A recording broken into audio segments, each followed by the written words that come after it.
I came to Canada as a refugee from the Democratic Republic of Congo in 2007, 2008.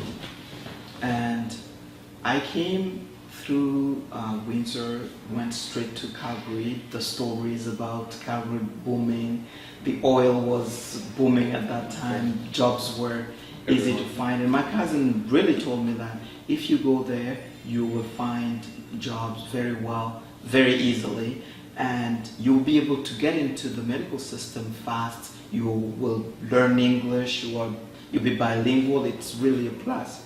So I took the journey, took the bus from Windsor straight to Calgary, and it was in April.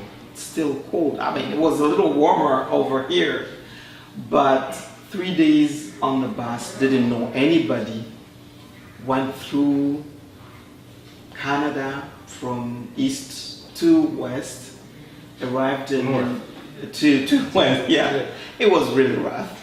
And the first thing that really welcomed me was snow. Never saw snow in my entire life. Yeah, that was the first time I saw snow also. Yeah.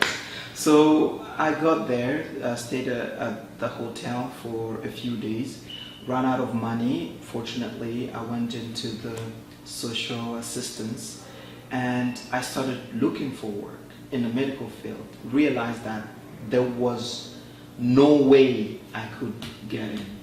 So my first job was as a security guard in a Safeway store for a company called G4S. And I worked in that store, and in the cold, it was the most devastating experience in my life. And as you can imagine, being a security guard, you have all the time in the world that you need. I was sitting at that door, counting people going in and out, nothing to do. I really was depressed. Do you think that it was a mistake coming here? Oh, at that point, I was just comparing it effectively. I was looking at where I come from. As a physician, you are put on a pedestal and then you're just from there to the most significant thing that you could do at the time. I was really wondering with the war back home, and I was like, the war was even better than what I was facing at that time. I know that feeling. But you know what? One day I was just coming from work. As I was at a subway, at a station, because in Calgary the trains go above the ground, I spotted a sign, Community Healthcare Center, CAPS. It was in downtown, and this community health center was serving marginalized people, homeless people who didn't even know that they were homeless in Canada. Homeless people that didn't have any way to present their documentation for healthcare, as well as refugees that had to wait for a certain period of time before they can get their health card. So I just crossed, it was around 7, I crossed the street, went there personally and asked the receptionist, and I said, I saw that this is a healthcare center, I'm looking for a job. What is available here? With bad English, as bad as it can get. And she said, we are actually, she was the person who was living. We're looking for a receptionist. Okay. Bring your resume and we will give it to the manager. The next day, I brought my resume. I don't know how I made the resume. I just copy and paste some stuff online, brought it. The manager was actually there, and she said, okay, I'll keep your resume, come and I will contact you later. That was something that was now keeping me going. I will go do my security job, but a week passed and I didn't hear anything. I took the phone, called her, and I said, this is Dr. Nicodeme. I dropped my resume the other day. I just wanted to see how it is going. Oh, actually, I forgot about that. Can you come in next week for an interview? And I said, sure, I will come. So the week after, I went down there, did the interview. Fortunately, for some reason, this lady, Nympha Ayers, I will never forget her name. She mentioned an experience she had in Africa. She used to work in Africa, in Tanzania. And she said, people have been so nice to me, to the point where I said, anytime I have an opportunity to help an African, I will do that in a heartbeat. So that's what got me in, because my English was not up to the level where I can hold the front desk. I would correct this. What got you in is your persistence. Because if you gave up at any point, yeah, if you didn't make that call, it would have failed. It would have failed. If you didn't see the sign and take an action and go there, you wouldn't have reached there. So I think that that was where you did something really great. That you didn't just keep on the negative, but you took on the feeling that you have to do something. And when you saw the sign, you went across the street, you met the lady, you did a resume, you scratched anything, well, you didn't know anything, but you still did it. Yes. And then you didn't stop, you just kept on going, and I think that's what got you. And I was hired as a medical receptionist at CAPS Healthcare Center. That medical name just in front of it was the whole world for me. And the depression just wanted I need something like that, like this, another, because I was working early in the morning, 8 to 4. From there I can work, because there was a walking clinic just in my neighborhood. I can work in the evening and supplement for that. So I went to this clinic called MediCenter. I found the manager there. I was actually going for a visit myself. And they said, are you looking for someone? I work as a receptionist downtown, but I would like to have something part-time in the evening. I said, bring your resume, we're looking for people. I said, okay, brought my resume, a better resume, but this time my credentials as a physician. When she looked at it, she said, oh, you are a physician. We are starting a program for clinical aid. We want to use foreign trained physicians as a pilot project to assist physicians who are licensed to do restricted activities with our patients.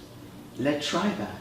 She sent my resume to the head office in Edmonton, and before I knew it, I got a call from the director. He said, we're excited, we want to start with you. And I started as a clinical aide. They provided training for 3 months. And at the end of the training, I passed, and they said, we will retain you for a clinical aid position at MediCenter full-time. I was even happier. Okay. So now I realize this is really just me, and other people can benefit from it. At that time, I was volunteering for an organization called Alberta International Medical Graduates Program, association.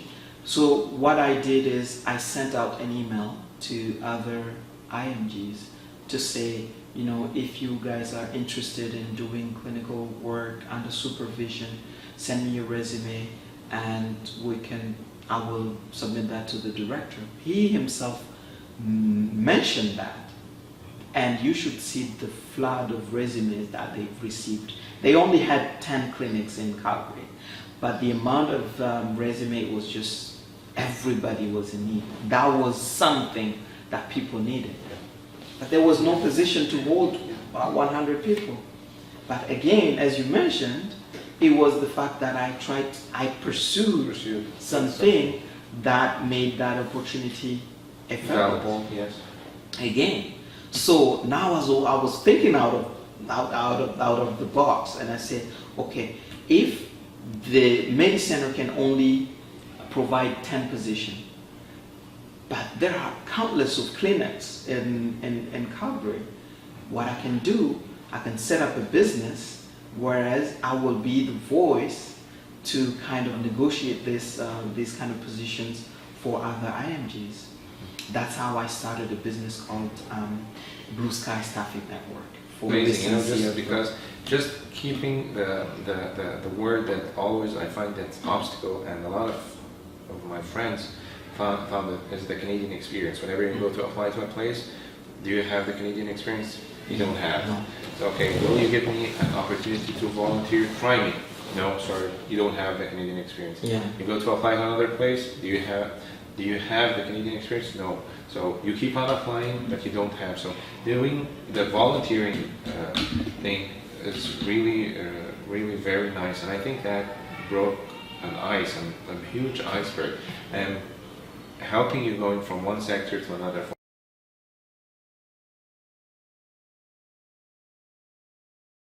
It is a networking journey as well, because I still have relationship with them. If I go back, I still easily build it and return. And the beauty of this, that it managed to help you discover you have a lot of other talents other than just being a physician.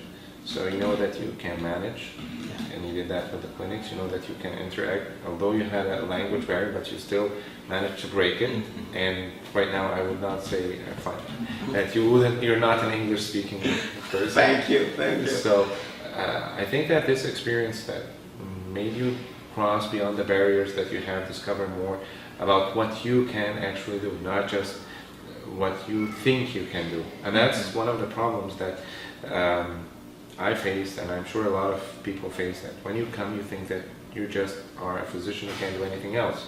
But when you start digging into yourself and asking the right questions, is this just what I can, what other talents I can do? Some can do marketing, some can do management, some can do communication. It's a different path. Everyone has an extra talent, not just being a physician. And I find that this is fascinating, that you managed to do a company, start from scratch, build a strong network, communicate over there, still communicating with them. I think this is really not easy and extraordinary.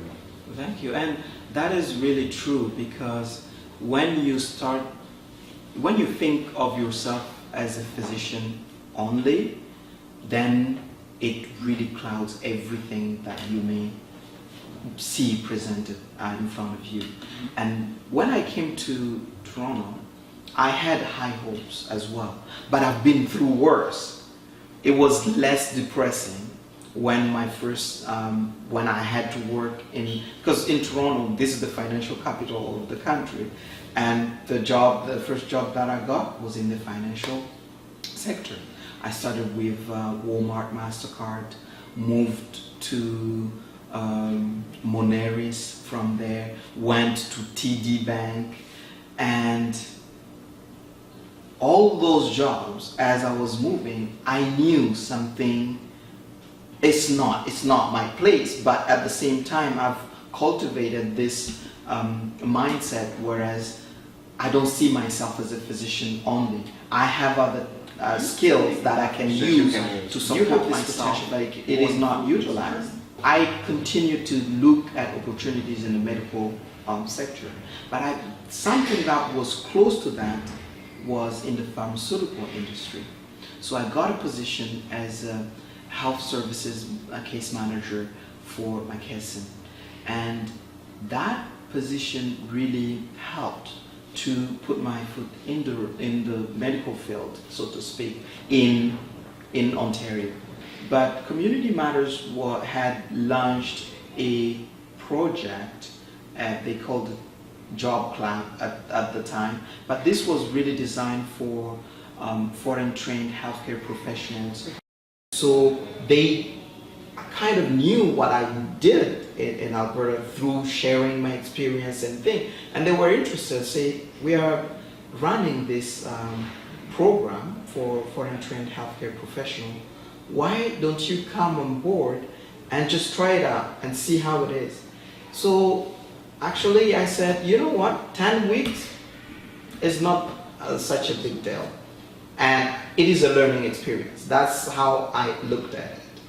And initially the idea was to kind of give my feedback from what I will observe in the classes. But it turned out that I was actually a recipient then of the program. I was really diligent with the program. It is a 10-week program that starts, it was once a week for 2-3 hours. I will leave work. Fortunately, I was just working close by. I will leave work, and I made arrangements at work because it was a little earlier. I would start early in the morning. I will leave work at 12:30, be at the class for 1 o'clock until 4. From 4, I will go back to work and I'll close until 8. I was persistent that way.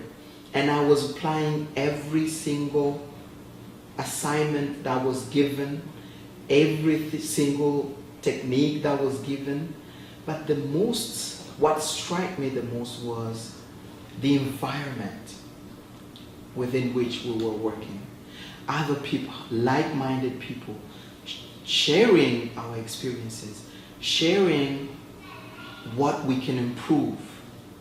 And to me, it had a level of mental health, so to speak. And I came to realize that you look at a work differently. It is skills that are being recognized. And I have these skills.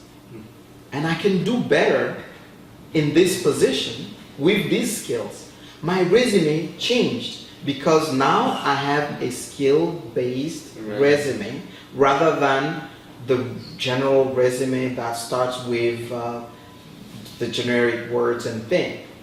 I looked at myself differently. And I said, no, wait, I have these skills.